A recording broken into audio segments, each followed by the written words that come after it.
जी एक दफ़ा फिर हम आपको ग्रामीण डिस्कवरी में वेलकम करते हैं। तो आज की जो हमारी वीडियो है वो बहुत ही अमेजिंग वीडियो है। आज हम आपको बताएंगे कि जो आम रूटीन पे घरों में जो टाइल इस्तेमाल होती है फ़र्श के लिए, जिसको टफ टाइल बोलते हैं, आज हम उसका विज़िट करवाएंगे किस तरह से वो तैयार की जाती है और कितनी किस्मों की भी वो तैयार की जाती है। और आज हमारे साथ यहाँ पर मौजूद हैं फैक्ट्री के मालिकान जो हैं हमारे साथ वो मौजूद हैं, तो उनसे गुफ्तगू करेंगे कि उन्होंने कहाँ से इसका जो है वो स्टार्ट किया था। तो अगर किसी ने ये स्टार्ट करना हो काम तो उसको क्या दुश्वारियाँ हैं और कितनी इन्वेस्टमेंट की इसमें ज़रूरत है। तो हम वीडियो की तरफ जाने से पहले आपसे रिक्वेस्ट है कि हमारे चैनल ग्रामीण डिस्कवरी को लाइक शेयर और सब्सक्राइब करना ना भूलिएगा, ताकि इसी तरह की मज़ीद इन्फॉर्मेटिव जितनी भी हमारी वीडियो है वो आप तक बर वक्त जो है वो पहुंचती रहें।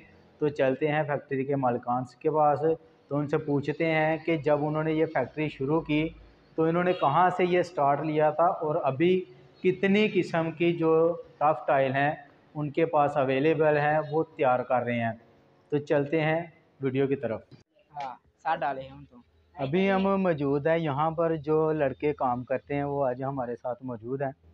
तो फैक्ट्री के जो मालिकान हैं वो तो अभी उनके साथ किसी कोई मीटिंग में मसरूफ़ हैं। तो अभी इनसे पूछते हैं कि यहाँ पर कितनी किस्म की जो टफ टाइल है वो तैयार की जा रही है, जो घरों में इस्तेमाल होती है। तो भाई की नाम है थोड़ा? तौसीफ जी तौसीफ साहब, तुसी ये दसियो कि इत्थे इस टाइम किन्नी किस्म दी टफ टाइल जिहड़ी है वो इस्तेमाल की जा रही है? काफ़ी ज़्यादा ने जी, गिनिए गुने ते नहीं कदी नैक होने जेह्ड़े बाहर गए ने ते आ देख लो कि मशीन वगैरह लगाए दे ते किन्नी तकरीबन कोई 20 किस्म दी, कोई 10 किस्म दी, कोई 15 20-25 ते हैगे ने। 20-25 किस्म दी जिहड़ी ओह टफ टाइल तैयार करदे हो तुसी। ते इहदे विच जेह्ड़ा कोई सच्चे वगैरह हुंदे ने जिहदे विच तुसी तैयार करदे हो, जां कि बनी बनाई कोई चीज़ हुंदी है? नहीं, ये डाइयां वगैरह खुद बनवाने पैंदी है, जिस डिज़ाइन दी कहन उस हिसाब नाल बनाने पैंदी है। ठीक है। फर्मे वगैरह भी बनाए देने, डाई भी हैगी है। तो जैसा कि अभी भाई के साथ, तौसीफ भाई के साथ बात हुई है, तो उन्होंने बताया कि इसकी जो डाइयाँ वगैरह वो तैयार की जाती हैं, जिस किस्म की जो तैयार की जाती है टफ टाइल, वो कोई किसी भी किस्म का डिज़ाइन है, फिर उस डिज़ाइन के हिसाब से यहाँ पर जो है वो डाई जो है वो इस्तेमाल की जाती है। ये पीछे मशीन है, तो यहाँ पर जो है वो डाई लगाई जाती है। फिर इसकी जो मुकम्मल तैयारी है वो हम वीडियो के आखिर में आपको जो है वो बता देंगे। जी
Thanks for watching Grameen Discovery.